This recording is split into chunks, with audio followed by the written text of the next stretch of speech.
Right. ఇక ఢిల్లీలో ఘటనకు సంబంధించి మరింత సమాచారం అందించడానికి మనతో పాటు లైవ్లో జాయిన్ అవుతున్నారు విశ్లేషకులు పెంటపాటి పుల్లారావు గారు. గుడ్ ఈవినింగ్ పెంటపాటి పుల్లారావు గారు. గుడ్ ఈవినింగ్ ఆదాయల గారు. సో ఈ ఘటనను ఏ విధంగా చూసుకోవచ్చు? ఎందుకంటే నిన్న ఏటీఎస్ జరిపిన దాడులు అయితే ఒక ఉగ్ర మూలాలు ఉన్న వ్యక్తులను అరెస్టు చేసింది. దాని తర్వాత రోజే ఈ ఘటన జరగడం మనం ఏ విధంగా చూసుకోవచ్చు? ఇది ఉగ్ర దాడి అనుకోవచ్చా, ఉగ్ర ఘటన అనుకోవచ్చా, లేదంటే ఏదైనా అన్ఎక్స్పెక్టెడ్గా జరిగింది అనుకోవచ్చా? అన్ఎక్స్పెక్టెడ్ కాదు. ఈ లింక్ ఎవరు ఉగ్రవాదులు బయట నుంచి వచ్చి ప్లాన్ చేయడం కాదు, ఇక్కడ వాళ్ళనే పురమాయించుకున్నారు. స్లీపర్ సెల్స్ అంటారంటే ఇలా క్వైట్గా రిక్రూట్ చేశాక 5 సంవత్సరాలు 10 సంవత్సరాలు మామూలుగా వెళ్ళండి మీ లైఫ్ మీద అని చెప్పి సస్పెషన్ లేకుండా ఇలాంటి ఎన్నో సెల్స్ క్రియేట్ చేస్తారు. వీళ్ళు వాడుకున్నారు. బాంబులు దొరకడం, ఇండియాలో డైనమైట్ దొరకడం చాలా సులభం. లేకపోతే నెపాల్ నుంచి తీసుకొచ్చి పడేస్తారు, లేకపోతే బంగ్లాదేశ్ నుంచి తీసుకొచ్చి పడేస్తారు. 15,000 కిలోమీటర్లు మనకు బోర్డర్ ఉన్నది. Bangladesh, Myanmar, China, Nepal, Pakistan. సముద్రం 10,000 కిలోమీటర్లు ఉన్నది.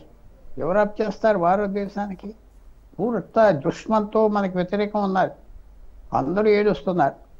సో తప్పకుండా ఎవరో చేసి ఉంటారు. ఎవరు చేశారు ఇది టెర్రరిస్ట్ యాక్టివిటీ? ఎవరు చెయ్య కనపడినా వెనకాల బ్రెయిన్ ఎవరిది, డబ్బు ఎవరిది అది తెలుసుకోవాలి.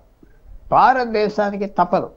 భారత్లో ఉన్న వాళ్ళు తెలుసుకోవాల్సింది ఏంటంటే మనకు విరోధీలు ఉన్నారు. 80 సంవత్సరాల నుంచే మనకు స్వతంత్రం ఉన్నది. దాని ముందల 300-400 సంవత్సరాలు ఇతర దేశాలు పరిపాలించి నాశనం చేశారు భారతదేశం. బ్రిటిష్ అయితే లేకపోతే వాళ్ళ ముందు వీళ్ళు వాళ్ళు ఆ దేశం నుంచి మిగతా ఐకమత్యతనం లేదు భారతదేశానికి.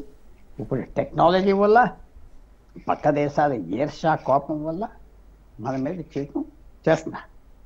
ఈవేళ ఈ బాంబ్ బ్లాస్ట్ అయిపోయిందా? ఇంకా పేలుతాయా? నేను అనుకుంటున్నా ఇంకా పేలుతాయి. రేపు ఏళ్ళు అవుట్లలో ఒక టెర్రరిస్ట్ క్రియేట్ చేయడానికి గవర్నమెంట్ వీక్ అయిపోయింది, మేము బాంబులు వేస్తాం మా ఇష్టం జాగ్రత్త చెప్పడానికి మాత్రం చేస్తాం.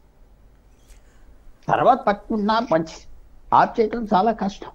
ఎందుకంటే ఎక్కడో దాచారు బాంబ్ బ్లాస్ట్, ఎవరో పురమాయించారు, వాడికి డబ్బు ఇచ్చారు, లేకపోతే వాడిని బ్రెయిన్ వాష్ చేశారు, నువ్వు చేయి చాలా మంచి పని అని వాడు పేలుస్తారు. ఎంతమంది చచ్చిపోతారు, ఎవరు చచ్చిపోతారు, ఇలాంటి ఘోరాలు ఉంటాయి మనం ఎవరు చెప్పలేం, ఆలోచించలేం. కానీ భయంకరమైన పరిస్థితి ఉంటుంది. చాలా జాగ్రత్తగా గవర్నమెంట్ పనిచేస్తుంది, చెయ్యాలి, ఇంకా పెంచాలి.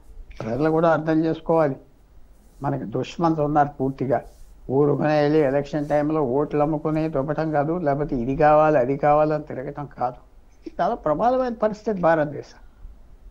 పాకిస్తాన్ చేసే పని పాకిస్తాన్ 1000% పాకిస్తాన్ చేయనకాలంటారు. కానీ దొరుకుతారా అది చూడాలి. ఇప్పుడు యాక్చువల్ వర్క్లో ఎలా దొరుకుతారు?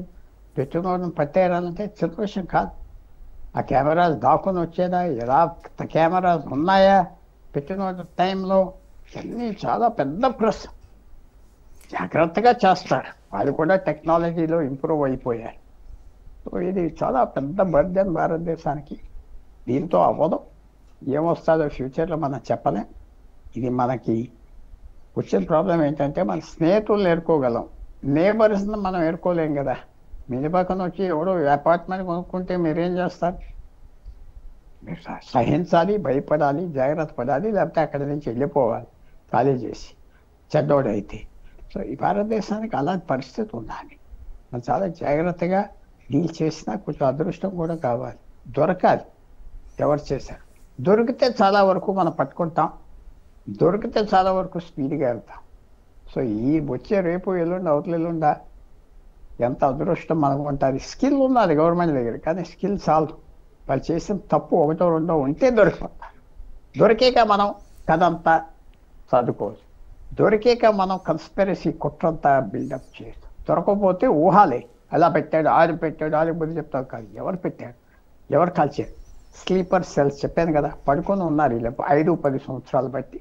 వాళ్ళని లేపి ఇప్పుడు నీకు డ్యూటీ ఇస్తాం, వెళ్ళా బాంబు పేల్చిరా అంటారు. అంతే. చాలా సీరియస్ మ్యాటర్. ఇప్పుడు పుల్లారావు గారు మీరు చెప్పినట్టు పార్కింగ్లో సీసీ కెమెరాలు ఉన్నాయా, ఆ టైంలో ఏమైనా క్లోజ్ చేశారా, లేకపోతే ఆ పని చేస్తున్నాయా లేదా అనే ఒక క్వశ్చన్ అయితే మీరు రేజ్ చేశారు. నేను ఇంతకుముందు మా ప్రతినిధులను అడిగాను, మళ్ళీ అదే క్వశ్చన్ మిమ్మల్ని రిపీట్ చేస్తాను. ఎందుకంటే దేశ రాజధాని అయినటువంటి ఢిల్లీ హై సెక్యూరిటీతో కూడుకున్న ప్రాంతం అది. ఎందుకంటే ప్రతినిత్యం 24 hours 365 days సీసీ కెమెరాల పర్యవేక్షణ ఉంటుంది. అలాగే సెక్యూరిటీ చెక్ పోస్టు ఈ విధంగా ఉంటూనే ఉంటుంది. నిత్యం వాహనాల రద్దీ ఉంటూనే ఉంటుంది. అలాంటి ప్రాంతాల్లో వాహనాలు చెక్ చేయకపోవడం భద్రత లోపం అనుకోవచ్చా? అసలు ఏ విధంగా దీని భద్రత లోపం కొంత ఉండొచ్చు. సెక్యూరిటీ కెమెరాస్ తక్కువ ఉంటే అది భద్రత లోపం. ఆప్ చేయలేం, ఒక యాక్షన్ ఆప్ చేయలేం, ఒక అసాసినేషన్, ఒక మనిషిని చంపేయటం, ఒక లీడర్ చంపేయటం ఆప్ చేయలేం. అదృష్టంతోనే ఆప్ చేయగలం. అన్నీ ఉంటే రెడీగా ఆప్ చేయలేం. సో ఇది చాలా సీరియస్ ప్లాన్స్ ఉన్నాయి భారతదేశం మీద అరాచకం తేవటానికి. నాయకుల మీద కూడా అటాక్ చేయొచ్చు, అన్నీ జరగవచ్చు. మనం చూడాలి. ఎవరు మనకి కొద్దిగా అదృష్టం ఉంటే పట్టేస్తాం. ఎవరు చేశారు అది దొరికితే ఇది ఆప్ చేయొచ్చు. ఊహాలో ఉంటే వాళ్ళు ఇంకా చేస్తారు. దీంతో ఆగుతుందా అనుకుని నేను అనుకోవట్లేదు. మిగతా సిటీస్లో, మిగతా పట్టణాల్లో మెట్రోలు అంటే కనుగొట్టేసింది, ట్రైన్స్ అంటే కనుగొడుతున్నాయి, విమానాలు అంటే వాళ్ళు ఏడుసేస్తున్నారు. ఇవన్నీ ఉన్నాయి. సో ఇది ఒక థ్రెట్.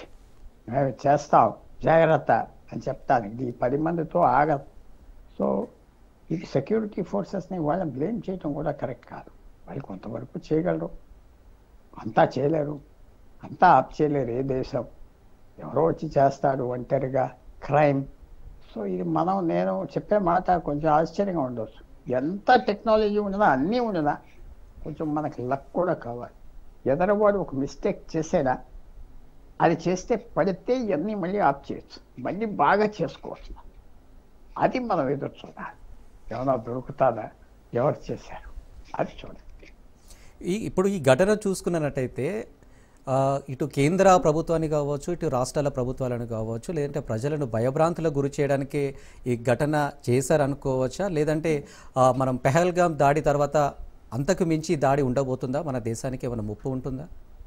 ఉంటుంది, తగ్గేది లేదు. వాళ్ళకి ఏం రుసుకున్నది? ఆ ఉగ్రవాది సంస్థలు చేసేది వాళ్ళు ఏమున్నది? వాళ్ళు ఎవరేం చేయలేరు, దాక్కుంటున్నారు. ఓ 10 మంది వస్తే వస్తారు, సూసైడ్ బాంబర్ దాంట్లో వాళ్ళకి డబ్బులు ఇచ్చి పెంచుతున్నారు, తర్వాత మతం అంటున్నారు. సో ఇది ఏమో ఆగదు. ఇది మనం కంట్రోల్ చేసుకోవటం టైం పడుతుంది. అన్నిటికంటే ముఖ్యం మీరు అన్నట్టుగా సెక్యూరిటీ పెంచాలి, ఎక్కువ ఇవన్నీ చేయాలి. ఇవన్నీ చేసాక మనం పట్టాలి, సెక్యూరిటీ పెంచాలి. సింపుల్ కాదు. ఎలక్ట్రానిక్ కళ్ళు ఉన్నాయి, ఎలక్ట్రానిక్ చెవులు ఉన్నాయి, అవన్నీ వాడాలి, ఇంకా పెంచాలి, ఇంకా వాడాలి. ఏమన్నా ఈ ట్రాఫిక్ ఎవరు మాట్లాడారు, ఎవరు మాట్లాడుతున్నారు, ఆ ఫోన్ ట్రాఫిక్ అంతా అనలైజ్ చేస్తారు, టెలిఫోన్ కాల్స్ అనలైజ్ చేస్తారు.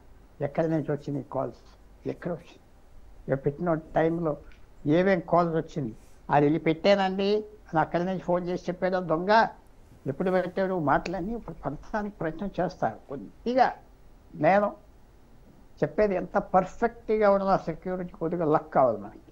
ఎవడో చాతత్యంగా తప్పు చేస్తే దొరికిపోతారు. దొరికాక సాల్వ్ చేయొచ్చు, దొరకకుండా చీకట్లో ఎత్తుక్కుంటా ఉంటే పోతాం. రాబోయే రోజుల్లో మన అందరూ ప్రజలు జ్ఞాపకం పెట్టుకోవాల్సింది ఏంటంటే, భారతదేశం మీద సెక్యూరిటీ థ్రెట్ ఈవేళ ఉన్నది, నిన్న ఉన్నది, రేపు ఉంటుంది. బంగ్లాదేశ్, నేపాల్, పాకిస్తాన్ మనకి పూర్తిగా విరోధమైన దేశాలు. ఇంకా చైనా రీజనబుల్, ఇలాంటి యాక్షన్స్ ఒప్పుకోదు, కానీ అలా మేపుతుంది, అలాగే డబ్బు ఇస్తుంది, కొద్దిగా వెనక్కడిగేస్తుందని నేను భావిస్తున్నా చైనా. పాకిస్తాన్తో మనం ఇవన్నీ చేస్తే పాకిస్తాన్ మన మొత్తానికి ముంచేస్తుంది, ఆ ఆలోచన వచ్చింది చైనాలో.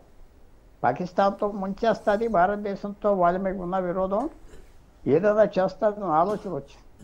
ఇవన్నీ మళ్ళీ మీరు అడిగిన ప్రశ్నకి ఎవరు చేశారు అది తెలిస్తే, ఎవరు చేయించారో తెలుసుకోవాలి, అప్పుడు యాక్షన్ తీసుకోవచ్చు. భారతదేశం చీకట్లో ఎతకకుండా మనకి అదృష్టం ఉన్నదా, రేపు 24 గంటలు 48 గంటల్లో మనకు తెలుస్తాయి. ఇంకా సెక్యూరిటీ పెంచాలి, చెక్ పోస్ట్ కాదు, ఎలక్ట్రానిక్ సర్వేలెన్స్ బెస్ట్.